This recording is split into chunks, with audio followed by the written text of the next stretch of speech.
కర్నూలు జిల్లా ఆలూరులో తిరుమల లడ్డు పవిత్రతను కాపాడాలని సాయిబాబా దేవాలయంలో ఎమ్మెల్యే బుసినేస్ విరూపాక్షి ప్రత్యేక పూజలు నిర్వహించారు. ఈ సందర్భంగా రాష్ట్రంలో రాక్షస పాలన నడుస్తుందని మండిపడ్డారు. చంద్రబాబు లడ్డు రాజకీయం చేశాడని ఆరోపించారు. జగన్ రుమల వెంకటేశ్వర స్వామి దర్శనానికి వెళ్తుంటే అడ్డుకున్నారని అన్నారు.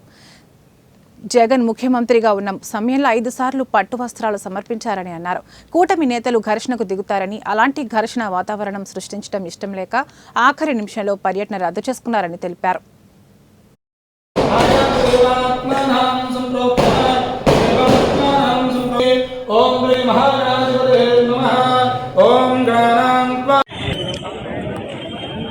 ఆరు మండలాల నుంచి వచ్చిన మా జెడ్పీటీసీలకి, ఎంపీపీలకి, ఎంపీటీసీలకి, సర్పంచ్లకి, మా మండల నాయకులకు, అదేవిధంగా కార్యకర్తలకు అందరికీ, ఇక్కడికి వచ్చేసిన మన మీడియా మిత్రులకి, పోలీసు వారికి అందరికీ నా ప్రత్యేక ధన్యవాదాలు.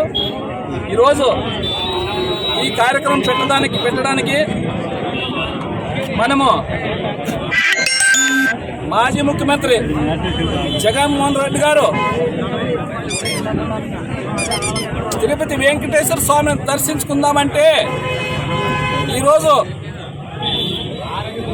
ఇది రాక్షస పాలన, దుర్మార్గమైన పాలన అని అంటున్నాము. ఎందుకంటే దేవుణ్ణి ప్రతి ఒక్కరూ దర్శించుకుంటారు. ఆయన ముఖ్యమంత్రిగా ఉన్నప్పుడు 5 సార్లు పట్టు వస్త్రాలు ఇచ్చినాడు.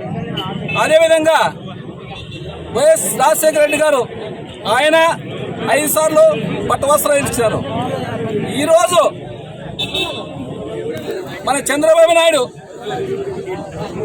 డిక్లరేషన్ ఫారం తీసుకొని పోవాలనే విధంగా